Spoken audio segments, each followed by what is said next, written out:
So this is the part 3 of our chapter structure of atom. In this video I am going to explain you the Pauli exclusion principle, the Aufbau principle and the Hund's rule, and I am going to explain you how to write the electronic configuration of elements. So let us go to Pauli exclusion principle.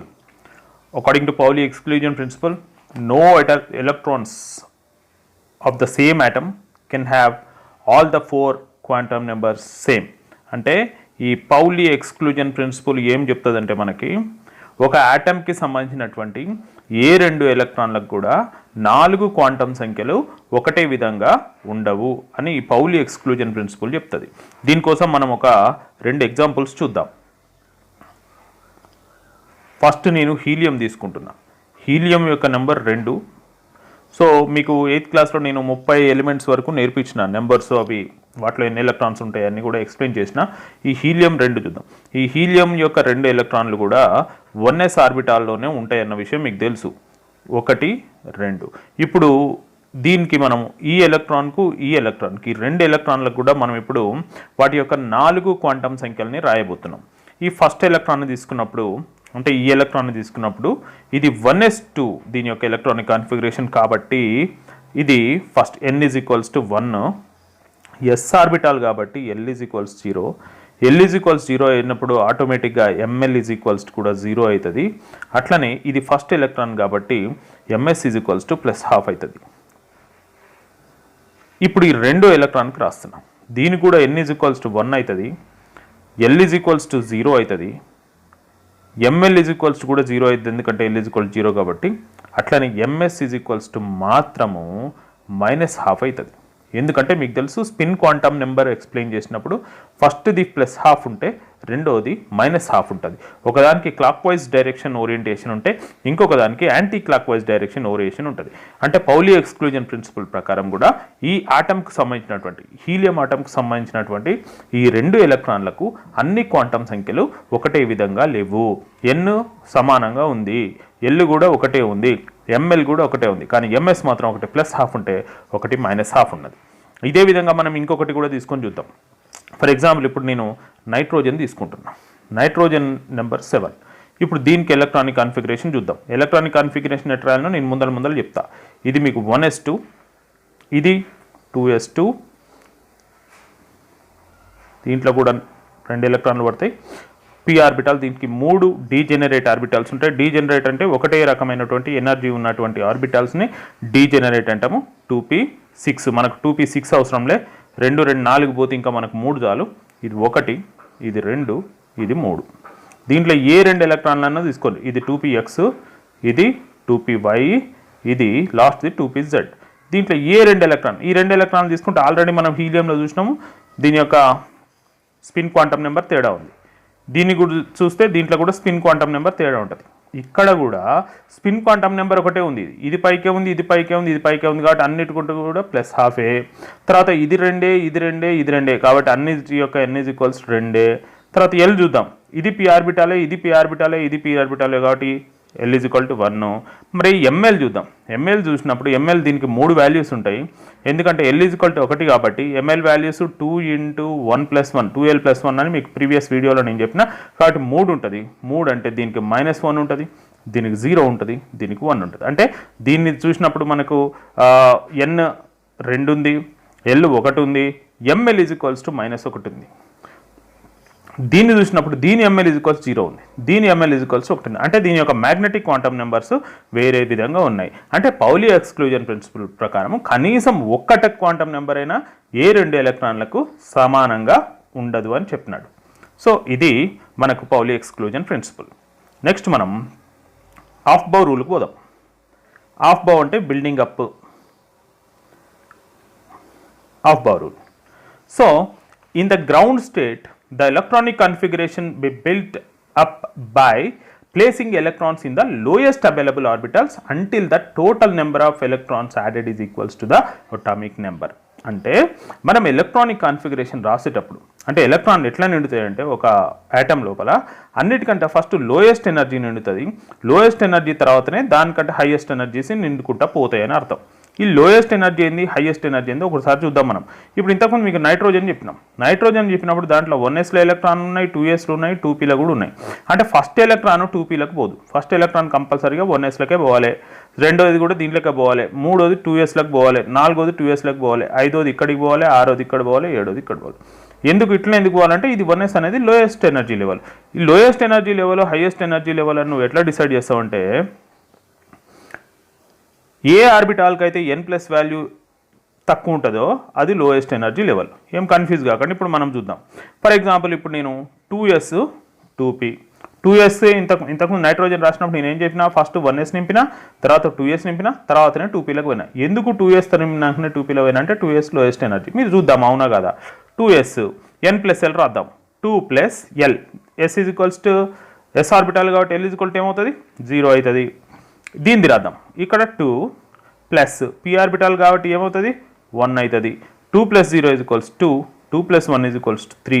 కాబట్టి ఇది 2, ఇది 3. 2 అనేది తక్కువ value కాబట్టి కంపల్సరీగా 2s నిండినాకనే 2pలోకి electron అనేది పోవాలి. అంటే ఫస్ట్ 1s నిండాలి, తర్వాత 2s నిండాలి, తర్వాత 2p నిండాలి అండ్ సో ఆన్. ఒకవేళ n+l వాల్యూలు రెండింటికి సమానంగానే వచ్చినాయి, అట్లా కూడా వచ్చే అవకాశం ఉంటుంది. మనం ఒకసారి చూద్దాం. ఇప్పుడు 3s తర్వాత 2p ఈ రెండు తీసుకోండి. 3s చూసినప్పుడు n+ వాల్యూ ఏమవుతుంది 3+ s ఆర్బిటాల్ కాబట్టి 0. 2p ఏమవుతుంది 2 + 1. 3 + 0 అంటే 3, 2 + 1 అంటే కూడా 3నే. ఇక్కడ రెండింటికి 3 ఉంది. మరి ఎలక్ట్రాన్ 3sలకు పోవాలన్నా 2pలకు పోవాలంటే ఈ సందర్భంలో అంటే n+l వాల్యూలు కనుక సమానమైన సందర్భంలో మాత్రము దేని n వాల్యూ తక్కువగా ఉంటుందో ఈ రెండిట్లలో దీని n వాల్యూ 3, దీని n వాల్యూ 2, దేని n వాల్యూ అయితే తక్కువగా ఉంటుందో దాంట్లకు మాత్రమే ఎలక్ట్రాన్ ఫస్ట్ ప్రవేశించిన తర్వాతనే వేరే దాంట్లోకి పోతుంది. అర్థమైందా? ఫస్ట్ n+l వాల్యూ చూసుకోవాలి. n+l వాల్యూ ఏది తక్కువ ఉంటే అది తక్కువ ఎనర్జీ లెవెల్. ఒకవేళ n+l వాల్యూలు కూడా సేమ్ ఉన్నాయి ఈ సందర్భంలో ఉంటాయి, అప్పుడేం చేయాలి దేని n వాల్యూ తక్కువ ఉంటే ఆ n వాల్యూలోకి మనము ఎలక్ట్రాన్ వెళ్తుంది. ఇంకొకటి చూద్దాం. నేను ఇప్పుడు 3dకి 4sకు చూస్తున్నా. 3d అంటే 3 d ఆర్బిటాల్ కాబట్టి 2, 4s 4 s ఆర్బిటాల్ కాబట్టి 0. 3d 3 + 2 is 5, 4 + 0 is 4. ఇక్కడ ఏం చేయాలి కంపల్సరీగా 4sలకే ఎలక్ట్రాన్ పోవాలి, ఎందుకంటే 4 అనేది తక్కువ 5 అనేది ఎక్కువ కాబట్టి. కానీ మీరు 3dలోకి పంపకూడదు. ఇంతకుముందు చెప్పినట్టు ఏ n వాల్యూ తక్కువ ఉంటే ఆ n వాల్యూకి పొమ్మని చెప్పిందిగా అని చెప్పేసి దీంట్లోకి పోవద్దు. ఎందుకు పోకూడదు? అది ఆ కండిషన్ ఎప్పుడు వస్తుంది n+ వాల్యూ చెక్ చేసినాక ఆ n+ వాల్యూలు సమానమైనప్పుడు మాత్రమే మనం ఈ n చూడాలి. అంతవరకు మనం ఇక్కడికి పోకూడదు. n+ వాల్యూ ఇక్కడనే సెటిల్ అయిపోయింది. 4 + 0 4, 3 + 2 5 కాబట్టి కంపల్సరీగా 4 అనేది తక్కువ కాబట్టి 4s ఆర్బిటాల్కి పోయినాకనే ఎలక్ట్రాన్ అనేది 3d ఆర్బిటాల్లోకి పోవాలి. దీన్ని ఎక్స్ప్లెయిన్ చేయడానికి మనకు మాయిలర్ చార్ట్ అని ఒకటి ఉన్నది. ఆ మాయిలర్ చార్ట్ ప్రకారము ఇది మాయిలర్ చార్ట్. ఈ మాయిలర్ చార్ట్ ప్రకారము ఎనర్జీ లెవెల్స్ ఎట్లుంటాయో ఒకసారి చూద్దాం మనం. అన్నిటికంటే తక్కువ శక్తి 1sకు ఉంటుంది, దాని తర్వాత 2s, దాని తర్వాత 2p, దాని తర్వాత 3s, దాని తర్వాత 3p, తర్వాత 4s, తర్వాత 3d, తర్వాత 4p, తర్వాత 5s, తర్వాత 4d అండ్ సో ఆన్. వీటన్నిటిని మీరు బై హార్ట్ చేయాల్సిన అవసరం లేదు. వీటిని బై హార్ట్ చేయాల్సిన అవసరం అయితే మీకైతే లేదు. Okay, next Hund's rule.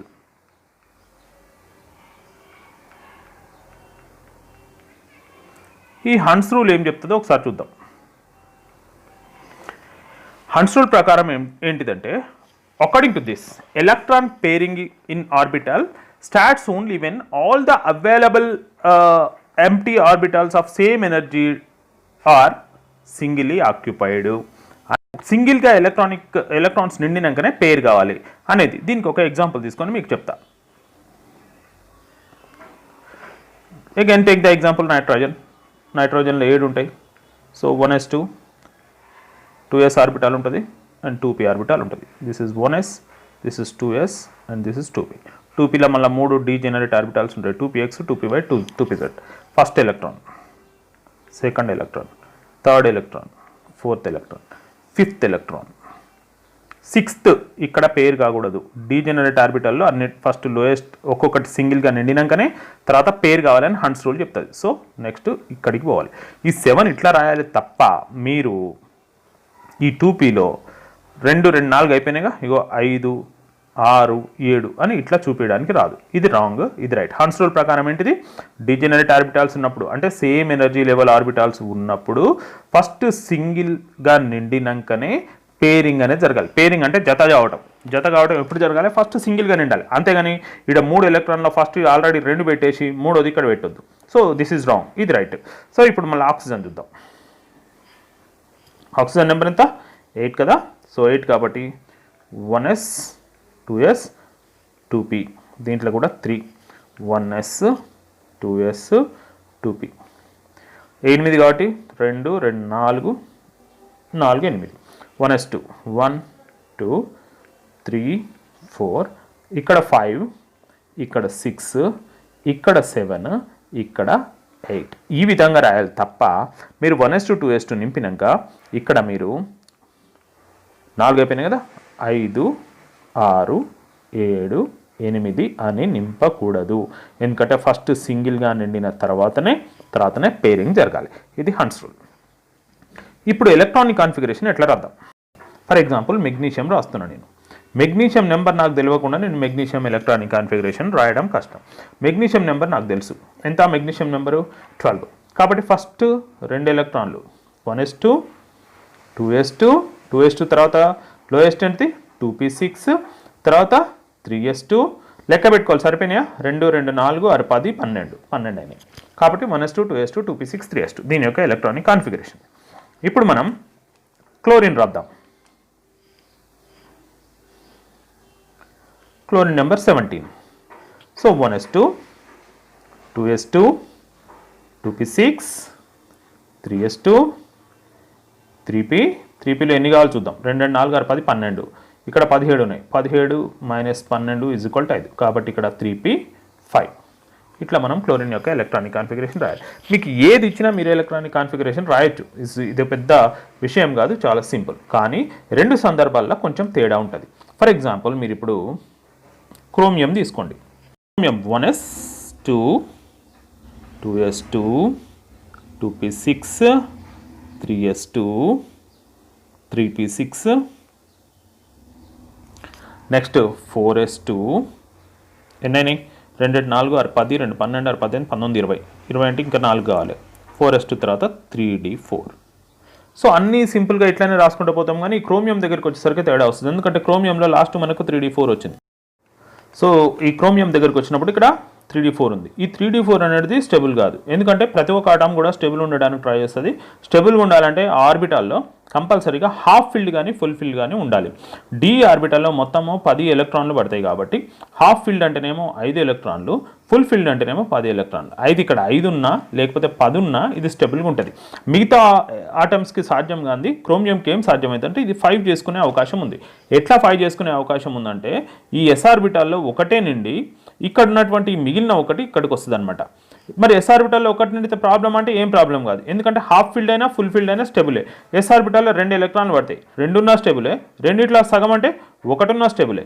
కాబట్టి 4s1 ఉన్నా స్టేబుల్గానే ఉంటుంది, 4s2 ఉన్నా స్టేబుల్గానే ఉంటుంది. కానీ ఇక్కడ 3d4 స్టేబుల్ కాదు. కాబట్టి ఇది స్టేబుల్గా ఉండడానికి ఇక్కడ ఉన్న ఒక్క ఎలక్ట్రాన్ ఇక్కడికి వచ్చేసి అప్పుడు క్రోమియం యొక్క ఎలక్ట్రానిక్ కాన్ఫిగరేషన్ ఏమవుతుందంటే chromium 24 is 1s2 2s2 2p6 3s2 3p6 4s1 and 3d5. లెక్క పెట్టండి. 2 2 4 6 10 2 12 18 19 5 24. సో 24 ఎలక్ట్రాన్స్ వచ్చినాయి. సో ఇట్లా ఉంది. సేమ్ ఇదే సిచ్యువేషన్ మన కాపర్లో కూడా కనపడుతుంది. Copper number 29. కాబట్టి 1s2 2s2 2p6 3s2 3p6 4s2 3d9. ఇది దీని ఎలక్ట్రానిక్ కాన్ఫిగరేషన్. 2 2 4 6 10 2 12 6 18 19 20 29. కానీ ఇక్కడ మళ్ళీ 3d9 ఇది స్టేబుల్ కాదు. అయితే 5 ఉన్న స్టేబులే, లేకపోతే 10 ఉన్న స్టెబిలే, హాఫ్ ఫీల్డ్ ఉన్న స్టెబిలే, ఫుల్ ఫీల్డ్ ఉన్న స్టెబిలే. కాబట్టి దీన్ని 10 చేయొచ్చు మనం. 10 చేయాలంటే ఏమవుతుంది, ఇక్కడ 4s1 అవుతుంది. 4s1 కూడా స్టెబిలే కదా, కాబట్టి కాపర్ యొక్క ఎలక్ట్రానిక్ కాన్ఫిగరేషన్ ఏమవుతుంది, copper 29 is 1s2, 2s2, 2p6, 3s2, 3p6, 4s2, 4s1, 3d10. 2 2 4 6 10 12 18 19 10 29. So ఇట్లా మనం కాపర్ ఇట్లా మీరు అన్ని ఎలక్ట్రానిక్ కాన్ఫిగరేషన్ కనీసం 30 నెంబర్స్ వరకు మీరు ఎలక్ట్రానిక్ కాన్ఫిగరేషన్స్ మాత్రము నేర్చుకోవాలి. సో ఈ విధంగా మనం ఎలక్ట్రానిక్ కాన్ఫిగరేషన్ రాయొచ్చు. మీకు ఇంకేమైనా ఈ లెసన్స్లో డౌట్స్ ఉంటే నాకు కాల్ చేసి కానీ లేకపోతే వాట్సాప్లో మెసేజ్ పెట్టి కానీ చెప్పండి.